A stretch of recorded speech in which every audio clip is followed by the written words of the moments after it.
So let me thanks everyone for coming to attend the Aquifer with Rosa's PhD dissertation defense. So actually, he's my first PhD student. Aquifer actually originally came from California. He came here, finished the master and undergraduate degree and master both in geological engineering. And after that, he continued for the PhD in our program. So I think there are a lot of things to say for the past 10 years, probably. I just can say what I know. Okay, so that's fine. I think when he came here, he's very active in the robotics lab. So and also he's a co-founder of the 3D printing club at school. And in 2016, did you finish your undergraduate at that time? Yes. Okay. Since that time, he's working in USGS part-time. And anything else? And he got a lot of fellowships. From what I know, he gets the famous Kate Simon fellowship from School of Man, which is like 7,500. I think continues for 2 years. And in his master, he published 2 papers in the peer-reviewed journal, top journal in our field. And he also won the outstanding presentation award from the AGU. It's kind of a national conference in the geoscience. And I think in his PhD, he also presented his work in the national conference, like IAMG. It's kind of like an international association of mathematical geoscience. Annual meeting, I think in Penn State 2 or 3 years ago with me.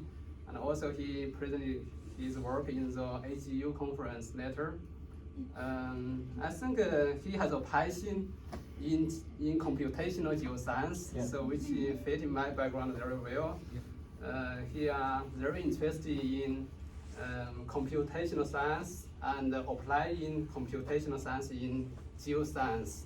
I think right now, if you look at his PhD dissertation title, is the use of deep learning for hydrogeological inverse modeling in channelized aquifers, so which is kind of like a cross-disciplinary between the computer science and geoscience. I think that's what I will say. Okay, please welcome. Join me, welcome Aquifer. I think hopefully you will. Well, thank you, Dr. Lee, for a very flattering intro. Just double checking. Can everyone see that just fine? Excellent. All right, I will go ahead and get started. So, welcome to my presentation on what I've worked on for the last few years. And it's titled The Use of Deep Learning for Hydrogeological Inverse Modeling of Channelized Aquifers. So as a quick outline, I'll give you the background and motivation for what I'm doing and why I'm doing it. And then my work is split up into 3 main papers. The first one will be on point condition progressive Gans. The second one would be on latent vector concatenation. And the third one will be on hydraulic connectivity testing. After that, we'll close it out with some conclusion and future work. So let's begin. Why am I doing this? Why are we doing geological inverse modeling? Well, we define that task as given a set of well observations, we want to estimate the underlying geologic structure. So for the work that I'm doing, we're specifically focusing in hydrology.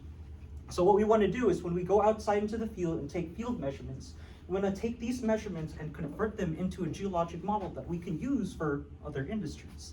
But what's interesting is that we want to perform this process in a way that preserves data, right? So anything that we generated in the model must match with what we see in the field, as well as structure. So if we see meandering channels out in the field, then our geologic model must also have that same structure. Now, why do we care? Well, once we generate this model, there's a wide range of applications. So water resources management, so if you want to figure out how much water you can pump out from your aquifer, you need to have a good model. If you have a spill, like an oil, like a contaminant spill, it's important to have an accurate geologic model. Wellfield optimization, if you want to figure out how much water or how much petroleum that you want to extract from your reservoir, you'll need the geologic model. So There's a reason why we care about solving this problem. So as to how we solve it, it's a very old problem, and this is just the tip of the iceberg in terms of the techniques people have used. So the set that I'm describing are Kalman filters. Kalman filters is basically a process where we start with an initial guess, a priori, and then we update this guess with each new data that we collect. And then we can make it a little bit more complicated, a little bit more capable by using other techniques like ensemble smoothers or ESMDA. And there's also variations in parameterization techniques. So parameterization meaning how we describe the geologic model. So we can describe it using functions like discrete cosine transforms, DCT, or singular value decomposition, as SVD. There's a whole range of techniques. Well, what's interesting, or what's true, is that it's kind of tricky to replicate channelized aquifers. Unfortunately, geology is not a unimodal Gaussian distribution. It's a little bit more complicated than that. And so we have trouble replicating this structure. And especially for within hydrology, connectivity is very important. Connectivity meaning, if I pick two random points in the screen, are those points connected or not? It's a very simple question, right? That kind of structure is important when we're producing these models. And like I said before, we also want to produce a model that preserves observation data. Now, out of all these techniques, there's a new one that's been coming up recently called machine learning, and we're going to see if it has any fun tricks that we can apply in our own little field of hydrology. So first off, we begin with neural networks. So neural networks are a very simple mathematical architecture designed to imitate real neurons and how they think. And the basic idea is that each circle that you see is a simple neuron. All it does is it takes in a set of inputs, multiplies it by some weight, does a little function, and sends it out to the next set of neurons. By itself, a single neuron can't do much. But when you start hooking them up together and sending their inputs through layers, then you can train this entire network to perform basically any task that you can get training data for. For what I'm doing, I use convolutional neural networks. We're basically the same idea, but these are much better for image problems, which is what I work on. And the way that they work is that instead of a neuron, we have something called a spatial kernel, which is just a tiny little matrix that we scan through the image. And what it does is it looks for any feature of interest. So this guy, right now, it's programmed to look for edges. So if it sees an edge of interest, then it'll give a high signal in the output. Now, like before, a single kernel or single neuron can't do much. But when you start combining these little kernels, then they can start looking for way more complicated structures. So for example, early layers can only detect, a few edges here and there. But then later layers can start looking for, wheel hubs if you're looking for a car, or, the curvature of the top of the hood, and then even way more complex structures. So by stacking and connecting these networks together, you're capable of doing a lot more. All right, that's a background. First paper is on point condition progressive growing generative adversarial networks. All right, so a little bit of literature review. To generate the geologic model that we use, these are the two popular methods. First thing is an object-based method. So object meaning we have some geometric model. So for example, I can describe this river as some curve, a curve that has a width to it, or the bend or the depth of the river. These are parameters that we can adjust until it matches with field observations. So it's an object that we tweak. Another new technique, relatively new technique, is multiple point statistics. So the idea here is we have two sets of data. Here we have something called a training image, which is an image that contains structures that we want to imitate. So if we want something that looks like a channelized aquifer, we show it samples of channels. And then over here, we have just a set of data points that we collected in the field. To generate our desired result, what we do is a little bit of pattern matching. So we pick out a few points, and then we look at the training image and see where that same pattern shows up. If we see that same pattern, then we can make a guess. All right, if this is true here, we could probably pick up that point and adopt it as our new data point. If we repeat this process again and again, then you essentially have this mosaic of pixels that forms a geologic model that not only respects data, but in a way that imitates given structure. So that's what we want. But now we get to do the ML part. So the tool that I use are generative adversarial networks. So they're developed by Goodfellow in 2014. And what's great about them is that they're excellent at generating very realistic results. The way that they can pull this off is by having two networks that are fighting against each other. So that's the adversarial part of adversarial networks. So the way it works is that you have a discriminator. This guy is responsible for taking a given image, and determining whether it's real or fake. Real meaning it came from a real data set of actual collected images, and fake meaning it's an image generated by the generator. So this guy is essentially trying to tell whether an image is real or fake, something like the police. On the other hand, we have the generator. This guy, what it does is it's given a list of random numbers that we call the latent vector. It goes through the network and it generates a realistic image. And the goal of this generator is to produce an image so real, it would basically fool the discriminator. And so now you basically have this cat and mouse kind of battle between these two agents. And what's interesting is that during training, both of these agents get better and better at their tasks, up to a point where the generator produces absolutely realistic images, to the point where even humans can't tell the difference between what's real and what's fake. So they're an incredibly amazing tool. All right, so now once we've trained this generator, we have a very special tool that can take a list of numbers, which is pretty small, about 25 to 100 numbers, and convert it into an entire realistic geologic model. And so the way we can produce images that are not only realistic, but also match with observations, is we go through this iteration process. So we say, all right, we go through one run, say, okay, it's pretty close, but it's not quite the same as our data. So we go back and make a small change to the latent vector, and then repeat this process again and again. And so this is actually a very popular method current days when it comes to implementing GAN-based inverse model. Actually, our group does the same thing. So first author, Jichao Bao, and the rest of our team, we use a very similar concept where we couple this technique with a Kalman filter. So, all right. So the thing about GANs, though, is that their original architecture is kind of unstable. These two agents, when they're fighting against each other, can get stuck in ruts, or they can become unstable. Like it works. When it works, it's great, but it's just getting it to work. To help with stability, we implement something called progressive going GANs. So instead of going straight to big giant networks, we instead start with a smaller network trained to produce realistic low resolution images. So here it's trying to produce a human face, but with only a 4x4 pixel image. And then what we do is we slowly increase the complexity. So once it's mastered that image, we add in another layer, we increase the resolution, let it train on that, and then we repeat this process until we can get hyper-realistic, high-resolution generated images. So now with this PGAN generator, with that extra stability, we can now start to train it to do something extra, a little bit more interesting. So now we can give it not just a latent vector, a list of numbers, but also an image that contains our field observations. And what we can do is give both of these inputs to the generator and have the generator produce an image that is not only realistic, but is already conditioned to the data. And what's nice about this whole setup is that no iteration is required. There's no reason to go back and forth.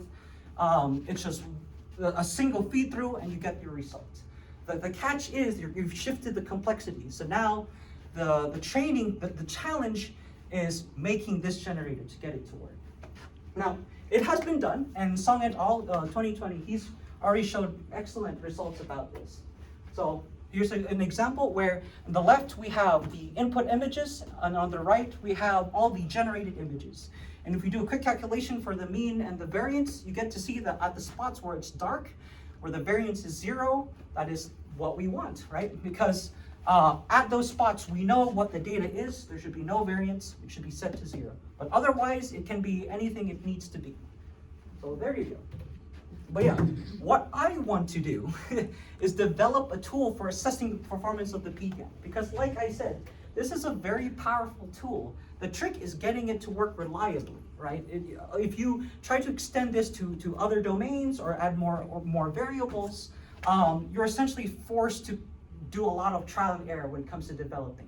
So I want to make something that's kind of like a multimeter, or like some sort of tool that you can use to help construct even more complicated structures. So that's what I decided to do. Using this tool, I wanted to understand the conditioning behavior during training. So I wanted to go inside the generator once it's trained and really see at what point does it learn how to start doing this conditioning process, producing realistic images that also respects data.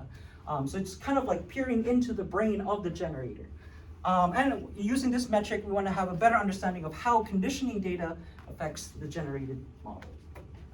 All right, so for my work, I basically recreated his architecture, but it's a little bit different. But this is the overall schematic of the generator that I got. In the left side, yeah, on your left side, we have the same thing, our latent vector input and our conditioning array.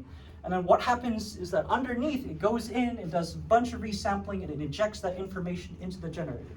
But for our purposes, we can take all this and simplify it to the same diagram right over here. So remember, we have a latent vector, we have conditioning data, we give both of these information to the generator and produces an image. All right, so the tool or the metric that I came up with is the conditioning variance ratio. To calculate this number, we basically do two operations. So the first operation is we generate a bunch of images, and for each image, we use a random latent vector, so a random list of numbers, but we hold the conditioning data constant. So for each image, this latent vector changes, but this conditioning data stays constant, and we get a whole array of images. That should look, pretty similar to each other. We do the same process again, but now we flip the roles. So now this time, So this time, the latent vector is constant, and the conditioning data is being randomly changed for each image. And now we generate a new set of random images.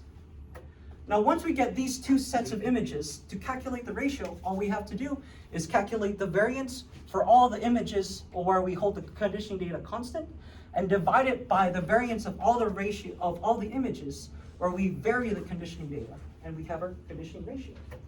Now that we have this number, what do we do with it? Well, let's get a better sense. If our conditioning ratio is low, like 0.1, that's not good, because that means our generator is producing the same image, even though we're changing the latent vector. So when we give it some conditioning data from the field, it'll generate a model. If we want to generate a slightly different model that still respects our data, we can change the latent vector. But this generator, if it has a low value, basically says, I only know to make one image. It's a really good image, but it's just the same image. That's not what we want. On the other end, we have a high conditioning ratio. In this example, we basically have a generator that produces so much variance, it's because it completely ignores our conditioning data. It's as if the generator is saying, I don't care about your data, I'm just gonna make something that looks nice and calls it good. So these are the two extremes of our results. And what we want is something in between. So if it's too high or too low, we don't want that, we want something in between. So it's a rough gauge to control the variance. So now that we have this number, let's start using it. So going back into our architecture, let's say I want to better understand how I inject this information into one of the parts of the generator. So when you build these generators, there's loads of parameters, and now we can use this tool to kind of tune what parameter needs to be what. So for here, we want to know what would be the correct conditioning layer number, which is basically one of the dimensions within the generator. And what's really nice is you can basically play a game of like too high or too low, right? So if your conditioning number is too low, then your conditioning ratio is too high, it's ignoring your data, that's not good. If your conditioning layer for this parameter is too high, then it's over-relying on your conditioning data, and now it can only produce one image. That's not good. And so by going up, too high, too low, we can use a simple binary search algorithm and quickly find the optimal parameter. And there you go. Now we can also use the same number to better understand what's going on inside of its brain. So in the x-axis, what we have are the number of training iterations. So this is, as training continues, it moves to the right. On the y-axis, we have the conditioning ratio. And so in the beginning, we have our expected results. So at the very beginning, we have a conditioning ratio of 1, which means that our network hasn't learned to condition anything. It's just producing random images. And at the very end, after training, the final layer, each curve that you see is the conditioning ratio within the generator. So this is the first layer, the second layer, third layer, and so on. So we can see for the green line, the last layer, it produces the ideal results of around 0.5 for the conditioning ratio, which is excellent. But what I think is fascinating is how we got there.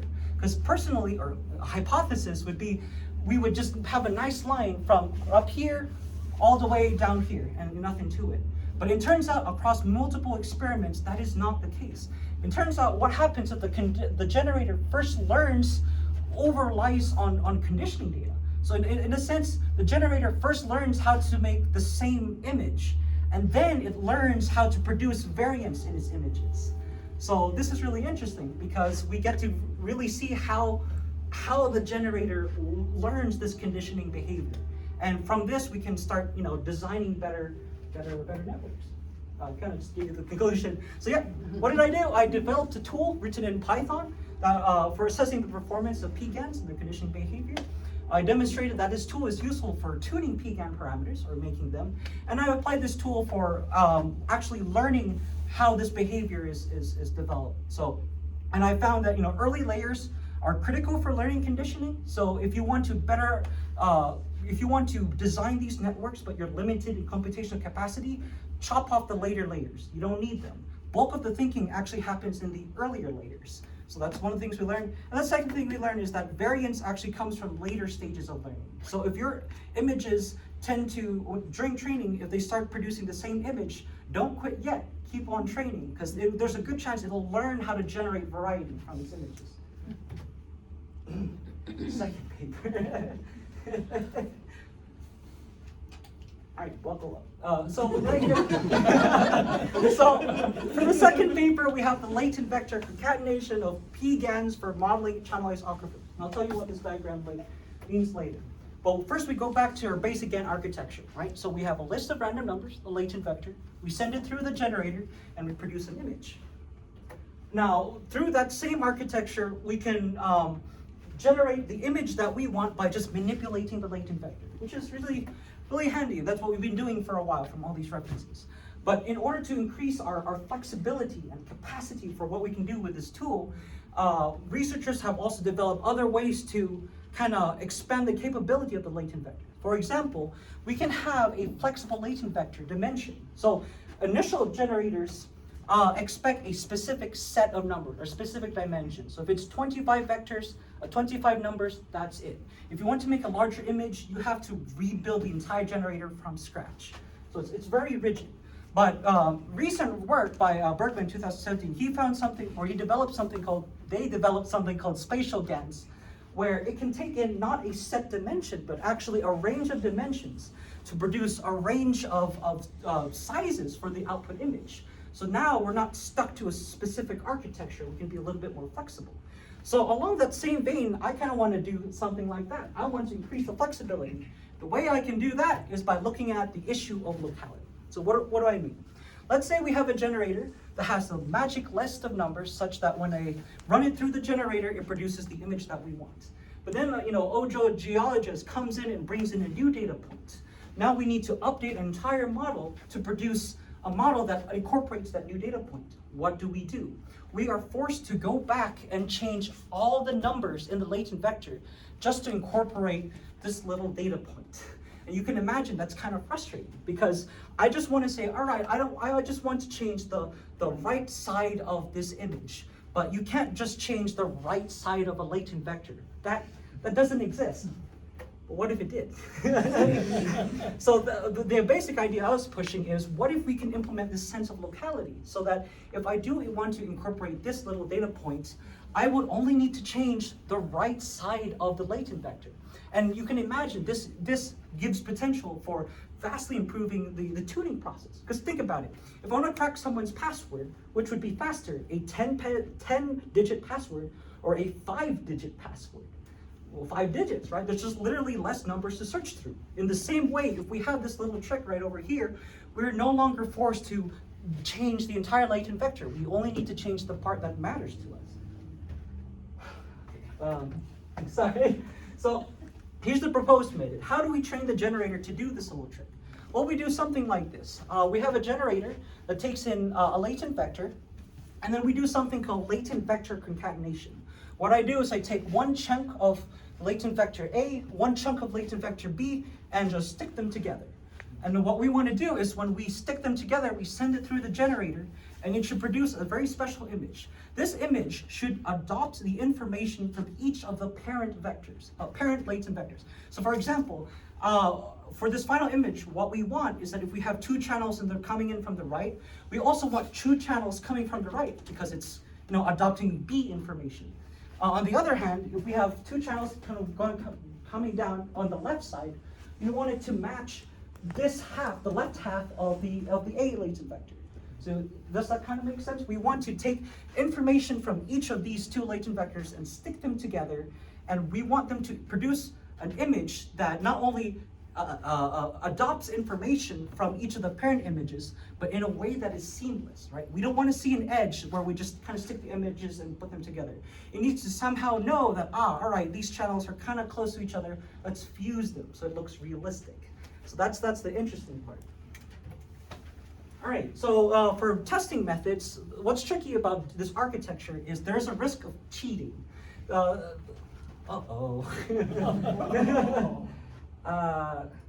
right, so that's on me.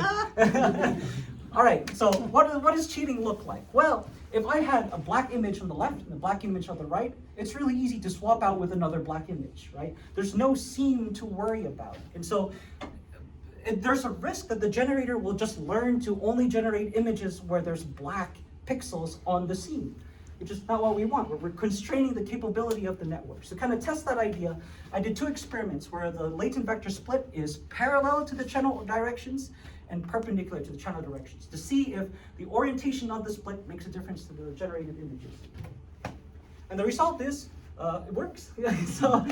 So here we have examples, and I'll zoom in later, but basically the overall process works. We actually can pull off this trick of concatenating or sticking two latent vectors together and getting a nice seamless image. So if we zoom in on one of the vertical splits, we have an example, an actual generated example where here's the image generated with vector A, here's the image generated with latent vector B, and for the third image, we can see parts, we take the latent vectors of the two parents and just stick them together and send it through the generator.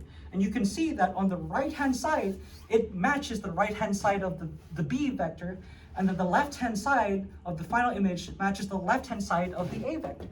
But it does it in a way that's nice and seamless. If you kind of just did it the naive way and just stuck the two images together, you would get a nasty seam, right? That would ruin the realism of your generated image.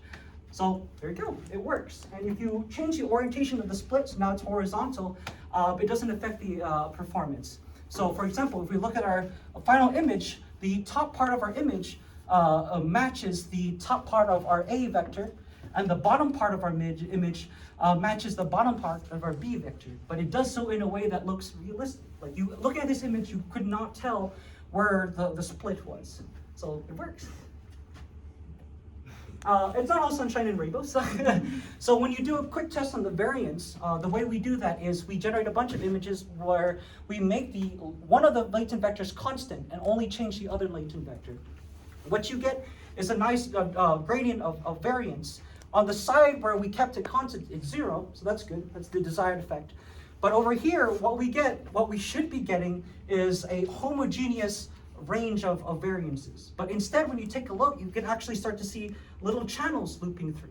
So that's kind of a symptom of memorization, right? So essentially, the task is hard to the point where it's easier for the generator to just memorize a set of puzzle pieces, a set of images that work well with each other, and then just stick with that, rather than generalizing the ideal of seamlessly combining two images.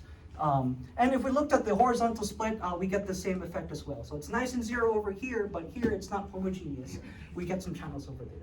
But even so, we still generated a really neat training profile that allows a lot more flexibility with using our latent vector.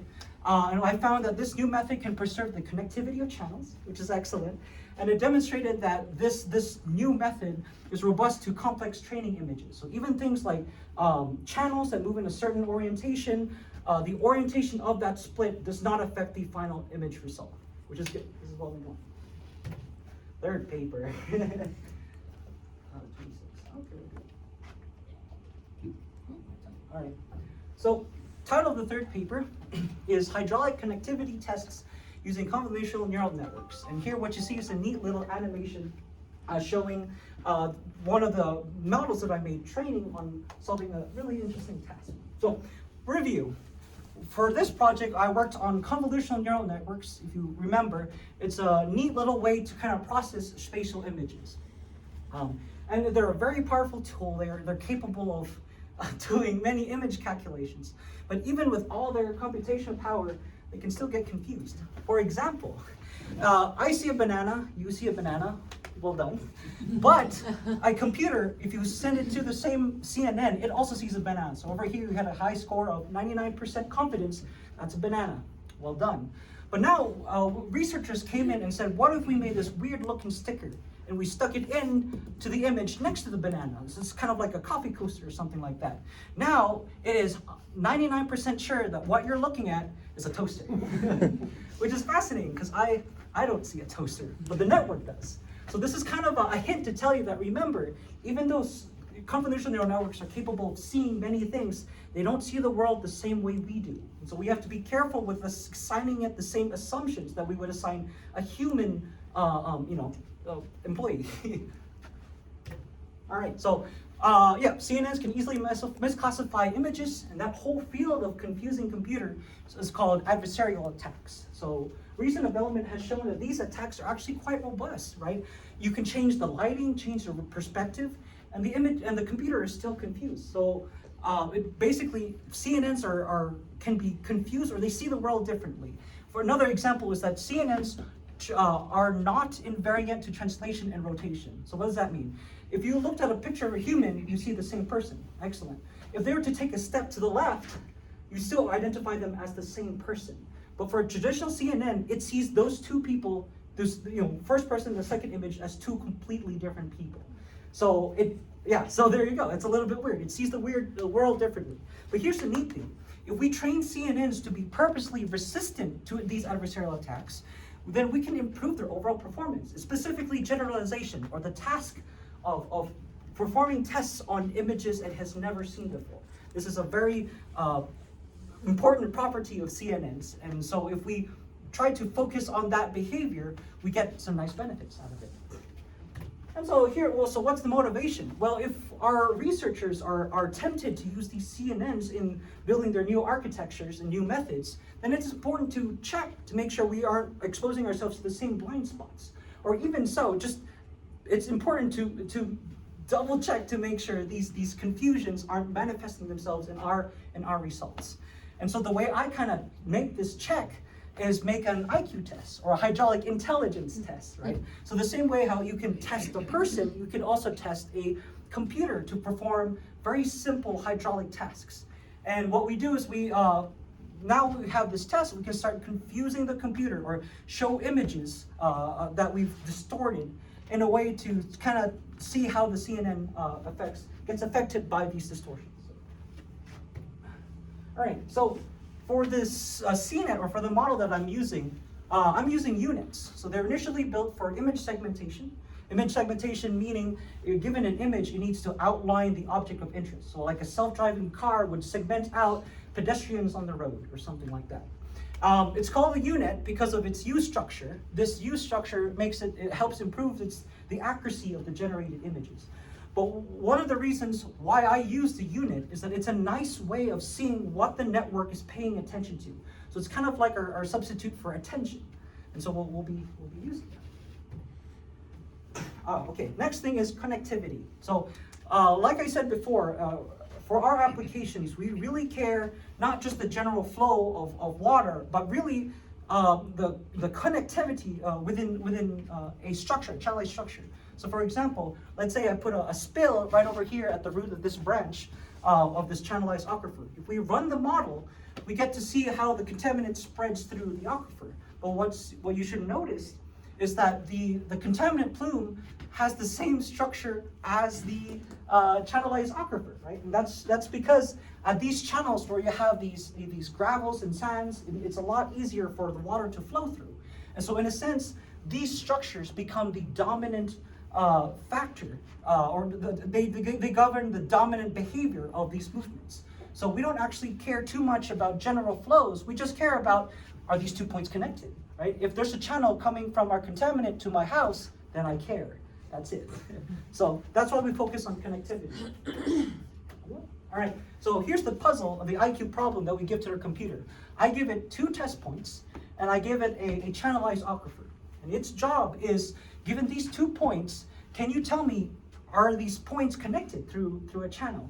If they are connected, then draw the shortest path between these 2 points. If they're not connected, then don't draw anything. So it's literally connect the dots, except there's just 2 dots. So it's a simple task. But the way that we can make the problem harder is we increase the complexity of the channelized aquifer, right? So, for example, what we can do, we have the overall channels, but to increase the complexity, we can add random blocks of high and low hydraulic conductivity. So that suddenly produces shortcuts or blocks in channels. So now the network is forced to learn like, oh, I need to now route through this network instead of just memorizing. Then we can do more tricks, so we can make the image rotate 90 degrees, right? And so remember, oh my God. Please go away. All right, that's fine. So, all right, so we can rotate the image 90 degrees and generate some complexity from there. Because remember, when we rotate it 90 degrees, we may see the same image, but not the network. It'll see something completely different. Or we can get even crazier. We can take these first 2 images, put them right on top of each other, and get a super precision. So one question you should be having is, well, you don't see that in real life.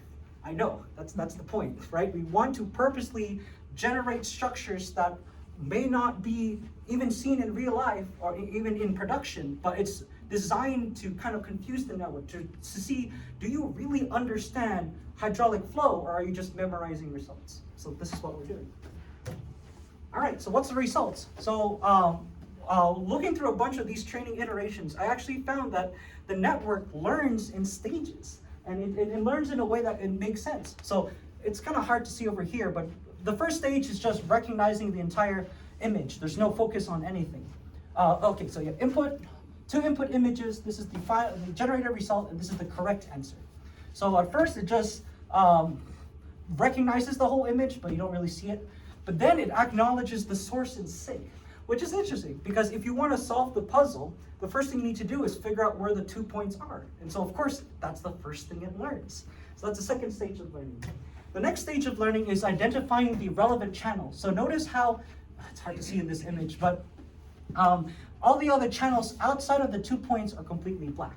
But the channels between the 2 points, they have some color in them, right? So what's basically happening is that the network is realizing that anything beyond these 2 points are irrelevant, don't even pay attention to them. Your answer is likely going to be in between these 2 points. So it's kind of like the A-star algorithm, if you're familiar with that. It's kind of learning that. The final stage is converging on solutions. So out of solutions that it could find within this step, it decides, all right, this is the shortest path. So, let's skip this step. So going through this process, I actually found really interesting results. So turns out within training and testing on in-sample data sets, the network performed exceptionally well, like 99% accuracy. And what interested me is what it did when it was wrong, right? Because here we have an example where the network is wrong. The right-hand side is the correct image, and the left-hand side is the result that the computer gave. It's wrong. It's not the shortest path. But look, it's able to still generate a reasonable path between the 2 points, right? It's kind of like if you were to give the same test to a student or to a person, they'll be like, well, I don't know, but it's probably going to be one of these. So although it's not the best answer, it's a reasonable answer. This is kind of a hint of generalization, where it's kind of getting the idea of connecting 2 points. And we get the same idea right over here, right? This is the right answer, and it's found something that's close enough, but the fact that it's even got to this point is really impressive. Almost human-like. So that's great, it's doing its job, but then we confuse it. So an example, so to read the chart, the y-axis is the accuracy of the model, and the x-axis is the angle rotation. So what we do is we take one of these images, and then we keep track of the performance of the model as we rotate the image. Each trace that you see is the performance of the model after a certain number of training iterations. So this blue line in the bottom right here is when it first got started with training, and then this blue and yellow is kind of midway through training, and then this dark blue line right over here is after lots of training. And you get to see that throughout the entire training process, for images it has seen before, so 0 degree rotation, it learns to do the test really well. We reach our maximum accuracy, so well done. But when we start rotating the image, we see that the performance starts to drop, and that kind of makes sense, right? Because remember, it's seeing an image it has never seen before, so we expect its performance to drop. But here's the interesting thing. When we go through the entire training process, we get to see that at a certain number of training iterations, we reach a sort of maximum performance, even on images it has never seen before in training. So this is basically a really interesting network, because even though it performs well over here for images it has seen, it also kind of learns something in the whole training processes. So it's able to produce, it's a terrible score, but it's something, but especially for images it has never seen before. And here's the fun part. If you continue the training process, it goes away, it gets worse again. So what you're basically seeing is the whole network gets really good, and then it also gets good on the other side, and then if you do overtraining, it starts to forget or lose its ability to generalize, and now it starts to just memorize, right? It's really good at the images it's seen before, but when you start to deviate with the angle, its performance quickly drops. So there you go, that's really neat. So we're thinking like, all right, okay, what if we try to make the training images a little bit more complicated? Then maybe it'll get it, right? So we'll throw in a wacky superposition image as part of its training images. What does the performance happen there? And overall, we basically get the same result, right? So for images it has seen before, it does well, it performs its task. But as we rotate the image, then the overall performance drops. Oh, it's interesting to know that the generalization is still restored there. If we increase the number of training, we don't completely lose it like last time. So essentially what happens is that if we increase the complexity of the training images, we can essentially delay the forgetting process of overtraining, which is nice. But here's the annoying thing. What happens if we compare the best curve from this case 2 with the best curve from case 1? Well, what sucks is that we get, we basically get the same curve, right? So for the blue curve, a blue curve is where we train on both this image and the wacky image, and the orange curve is when it only trained on the normal images. And you can see that even with all of our effort, we basically get the same performance curve. It's as if this little image is useless to the network. It's like, all right, I've looked at these images, I've learned something. If you've given me these extra images, I don't learn that much more in terms of generalization. So, or especially over here, it basically performed the same, which is not good, because we're thinking like, oh, we're gonna give it more images, it'll certainly learn something. Not really. All right, so what's our overall conclusion? Turns out CNNs can learn hydraulic routing in stages, which is very interesting. And what's important is that for in-sample training, they can generalize this concept of hydraulic routing, which is good, right? I mean, we've shown papers before have already used the CNNs and built surrogate models for them, but this is kind of like a direct test to make sure, like, yep, that is the case. But through this research, we also found that we can start developing newer data augmentation techniques for training CNNs, right? So we can start to use this test and be like, okay, well, if this image isn't very helpful when it comes to learning something or generalizing, well, what would be helpful? So there you go. Conclusion and future work. All right, so chapter 1, or paper 1, we created and tested a novel tool for designing and testing these conditioned Gans.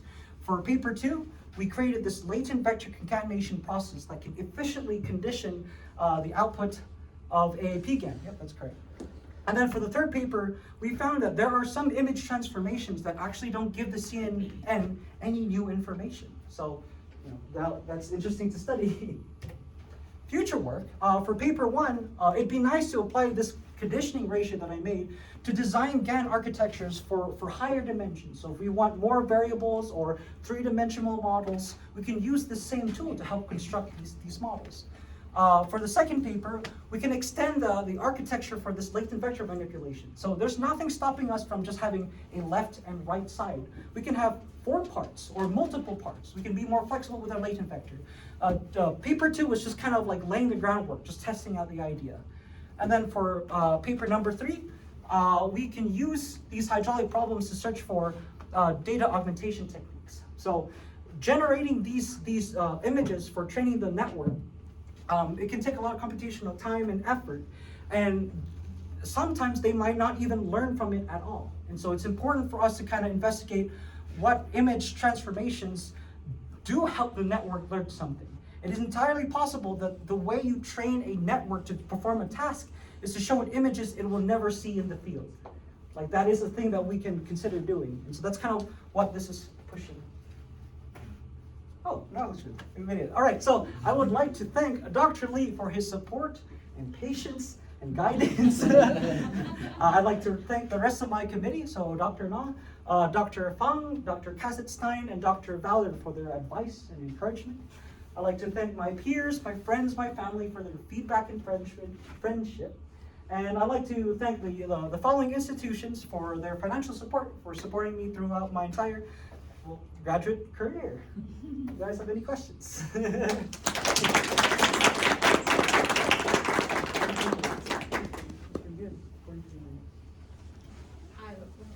I'm gonna go very fast. Oh, sorry, go ahead. So with your first of all, it was an excellent talk. Oh, so in your first chapter, you talk about the latent factor and manipulation process, right? No, conditioning data. Sorry. Okay, so go back. This thing? Yeah, that Okay. one. So initially, until I thought that your conditioning data is the geology. Yeah. Latent factor is the stuff that you are choosing as parameters to teach to the generator. Yes. Correct? Yeah. But then, and I thought they both to be in the game equally to be able to create something Image. much real to Yeah. the reality. Yeah. But then you told us that if I increase the latent vector effect or the conditioning data effect, then it's not good. You said you want something in between. In between, yeah. So what do you mean by that? Okay, yeah. And So, then it's because I don't know this field. no, that's doesn't fine. mean- Yeah, no, it took me a time to learn it. So the way you kind of understand it is the conditioning data is responsible for saying, all right, anything that you create, it must match up with field data. So this essentially remains constant. Right. The latent vector, its job is to introduce variability, right? Because in the real world, we only know the points that we look at. When we go beyond that point, we're in the realm of uncertainty. We don't know what's going on. But these generators are one input, one output. So how do you generate variety? So you do it through the latent vector. So if you want to kind of represent, I think Song did a really good job showing that. If you want to represent a range of possibilities, right, that all respect our data, then the way we do that is by keeping the conditioning data constant and then changing the latent vector. But the tricky thing is that you basically have this battle of variances, right? And so exactly, right? So you have part of it comes from the actual architecture of the generator, right? Because there are certain layers or certain designs that can affect how this variances propagate through the network. But in order to kind of better understand what's going on within the network, we need this tool to kind of peer in and see, well, like, oh, okay, this network within this architecture is doing fine, but in these later layers, they're ruining this process. So the conditioning ratio is kind of a tool, oh, it's not there. It's kind of a tool for reading what's going on inside the network. Thank you. I have one more question Okay. to follow up with that. Your adversarial attacks. Yes, yes. So what I'm thinking that is like the changing factors in an actual aquifer, right? Mhm. Let's say that you have a reservoir, sedimentary reservoir, and you are pumping a bunch of CO2 in it. Mhm. And then initially, let's say your sedimentary reservoir has a wonderful connectivity. Mhm. And then later on, as you pump it, the CO2 reacted Mhm. with your minerals and dissolve them and club the things. Yes. There's another stage happening, and Exactly. then later on, as you go more in, those connectivity opened again. Yeah. So what I want to understand is your model, can your model show us, is it a stepwise looking at things? Oh. Or can it show us a continuous effect Of the of input? the end product? Of the input. Because if I'm trying to understand over a time frame of Yeah. what happened to that aquifer, Yeah. I need to be able to see constantly. Oh. Do you see what I'm trying to say? Yeah, Adversarial attacks. Yeah, exactly. Yeah, I mean, actually, you kind of did part of the work for me. That's really nice. Yeah. So this kind of pushes the idea of, let's say you have a generator that's performs well, or generator, or just a model, like a surrogate model that performs well for a given data set. But the data set was built right when the reservoir was, young and sprightly, Exactly. right? Once we start to do like EOR or make modifications, we start to deviate away from the training data. But the model wasn't designed for that. And so now we're still going into unexplored territory, right? Well, go ahead, sorry. Just want to add one comment. Maybe you should just point out that what that model is. I think Dr. Gocha basically asked you what that adversarial model does, right? Because it's just to check, the input and output to make them agree with each other, but meanwhile does not, hold the stability, right? Yeah. So what what Gocha Dr. Yu asks is, what happens if you have a reservoir that under geological evolution Yep. due to engineering or over geological time? Mhm. So that's two different concepts, Yeah, yeah. right? Because that is, your model is looking at the reservoir at the same moment, time zero, Yep. input, time zero, output. There's no evolution over time, Oh, Yes. okay. right? Gotcha. That's what I'm asking. Yeah, I mean so you can design models to see the world four-dimensionally. So not only look at a single aquifer at a single time point, but Right. actually at a whole To time understand series. the whole Yeah. process, right? Yeah, that's fine. Yeah, that is possible. These networks are very flexible. The point of the third paper is just saying that be very careful when you start applying these to the real world, because there's a very good chance, there is a chance that the real world will generate something it has not seen in a training image, training data set, and that will affect your results. The point of the second paper is kind of saying, like, all right, to kind of defend against that, what can we do? Well, during the development stage, like what we're doing, let's purposely break it. Let us show it images that we do not expect the environment to ever generate. How does it perform, right? Does the generated images still follow physics, right? Things like that. So here it's a simple case of our 2 points connected. So in here, 2 points are connected. If I were to rotate the image, the 2 points are still connected, right? So that truth is invariant under rotation. But is that concept learned by the network? Or did it just learn to memorize the training data? And so I didn't really construct a specific model. I just constructed a whole design process and a specific. Which is working stepwise. Yeah, exactly. Yeah. And so so we basically. Yeah, exactly. Okay. So, but yeah, Yeah, hopefully that answers your question. Yeah. Absolutely, thank you. Right? That's good. Oh, go ahead. Yeah. So I have to say this is the best presentation about machine learning. That's very Since I came kind. here. Very kind. And I'm very proud that this is from the geology department, Thank you. not from the computer science or mathematics department. I myself spent a lot of time trying to understand machine learning, and basically when I watch your presentation, I have many questions, and then later you just answer those questions.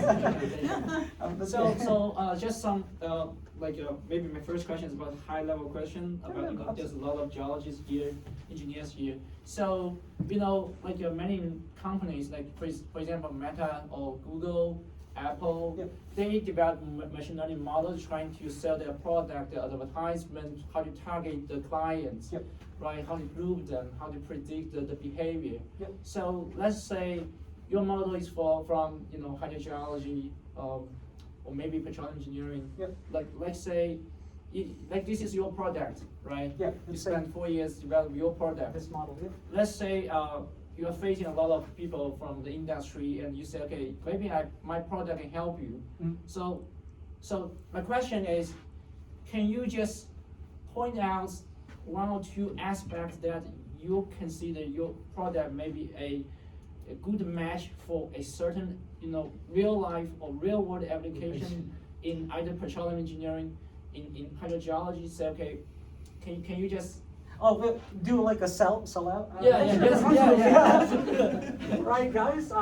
Here's my quick Section elevator of pitch. applications. I would say out of the applications, my favorite application would probably be this. I'll just go to the front page. This thing, because there's a lot of cases. This is basically the same problem of data assimilation, but performed in a different way, right? It is annoying to build a whole geologic structure or reevaluate it from scratch if we start incorporating new data. And this is a very simple model. The generators that they use in industry can be much more larger, way more complicated. So for here, to retrain this generator, it takes about a week for me. But for the big guys, it can take months and spend millions of dollars in computational hardware and equipment. So if we need to rebuild or change the output of our generator by changing its structure or by changing this magic latent vector, that is a lot. That is literally millions of dollars wasted fiddling with numbers we don't care about, right? It would be way more efficient if we can just change the relevant parts of the latent vector. So if we spend the same amount of money on this architecture, we get to basically keep this longer.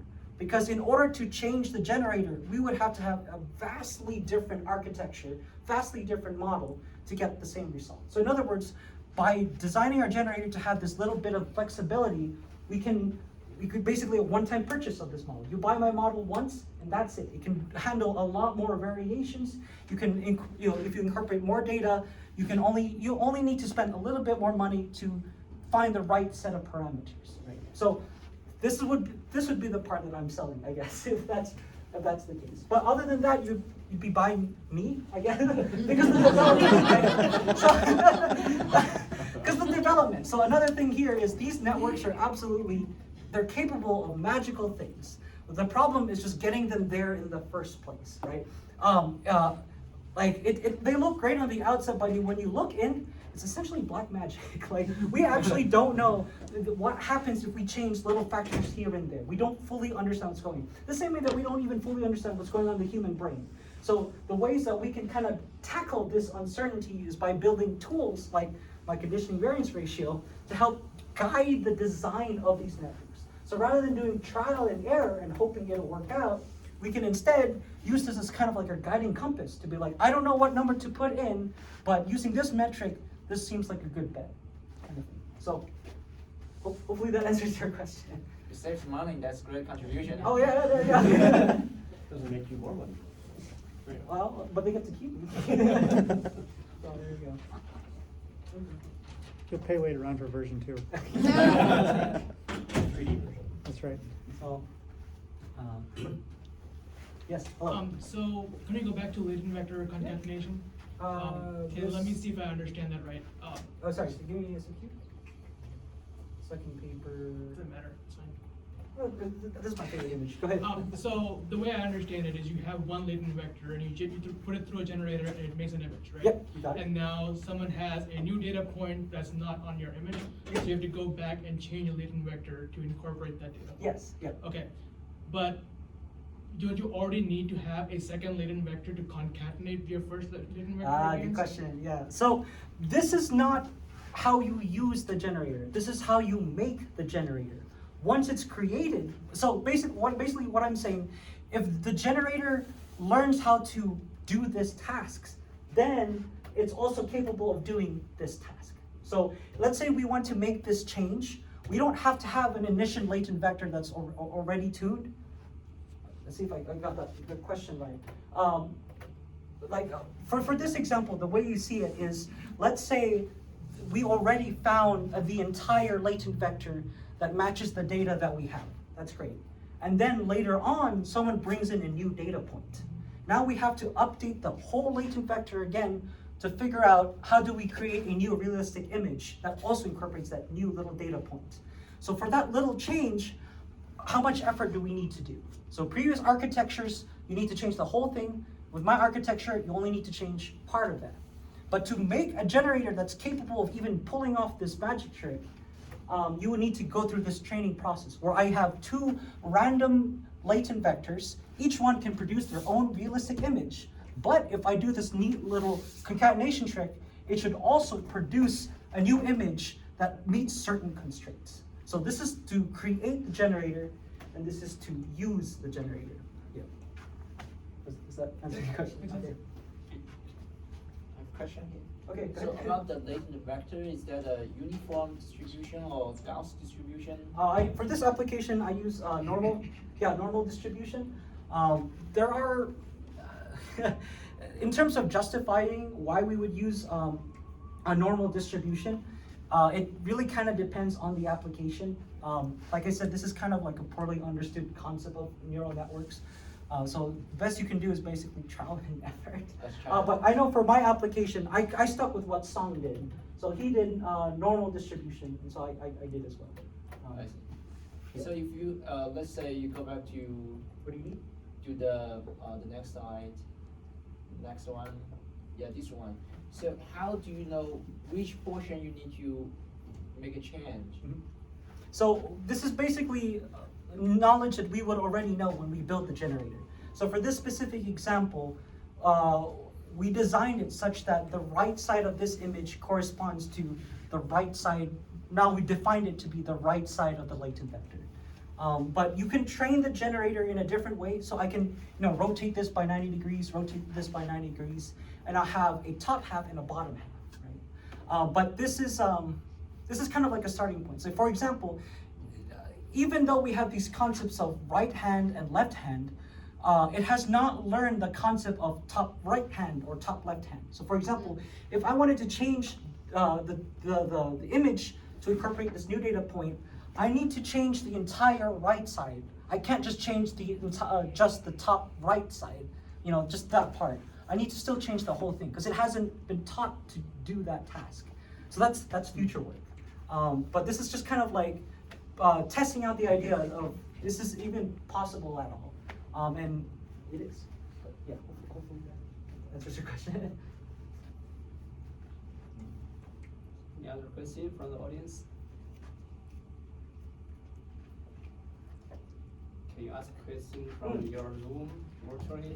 You're still there. Oh, no. No, it's gone. Okay, it's gone. Yeah, they're gone. I should have talked to you. Just has a last question for myself. Here. Can you go back to 53 page?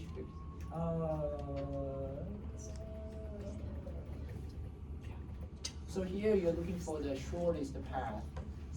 Yeah, you need something like this for shortest path. So hydraulic conductivity, what if you have maybe not shortest path, but there could be some longer path with some higher permeability. So whether we just choose the permeable path, even though you are given a solution of the shortest path, but that could have a very low permeability. So how you just I guess deal with that. Yeah, deal with how that. you deal with Yeah. that. So yeah, I guess the tricky thing to notice is that this is not a full groundwater simulation. I basically simplified physics down to solve the maze, right? Because yes, you are correct, right? It's not dominated by the shortest path, but it could be multiple paths in parallel, each with their own weight, their own contribution to the solution. The reason why I didn't add that complexity is that I didn't want to get confused when it comes to interpreting the results. So for example, when I take a look at this image, and you see like the grays everywhere, this is not saying that, this is contributing 50% to total flow, this is contributing to 25% to total flow. This is not what this image is to be taken as. You interpret it as the solution is somewhere in there, and that's it. So this architecture, this testing setup is more for testing out the understanding of a network. And so the way we do that is we remove as much complexity as possible until we stick with something that we fully understand, we fully get. So for example, another question is how do I calculate the correct answer? right? You know, they're all always learning from this data set. How did I get this data set? Well, I just use a flood fill algorithm. So like basically the same thing that happens in MS Paint, right? And so that's because the flood fill algorithm is a very nice way to simplify the concept of water. If you have a bucket of water and I dropped it, it will tend to go to places that don't have water. Same thing for a flood fill algorithm. It'll tend to go to places where it have not been colored in yet. And same way how a flood fill algorithm can solve a maze, you can use water to solve a maze, because if I pour it in the start, it'll spill out in the end, right? So we're using this as kind of like a simplified version of reality. The reason why we do that is that it's vastly more efficient in terms of computational effort, because it takes, I have a tiny computer, so I gotta make it count, right? And so the way we can kind of pull that off is be like, all right, what is the most, if you were to boil down the physics of water, how would you do it? It would be the flood fill algorithm. So yes, in future designs, we would have to kind of test out for more complicated problems where we now say, all right, don't find the shortest path, but actually know the contributions of each of the paths. Like basically start running a full groundwater simulation. But for this application, start small, start simple, fully understand what's going on. Go from there. But yes.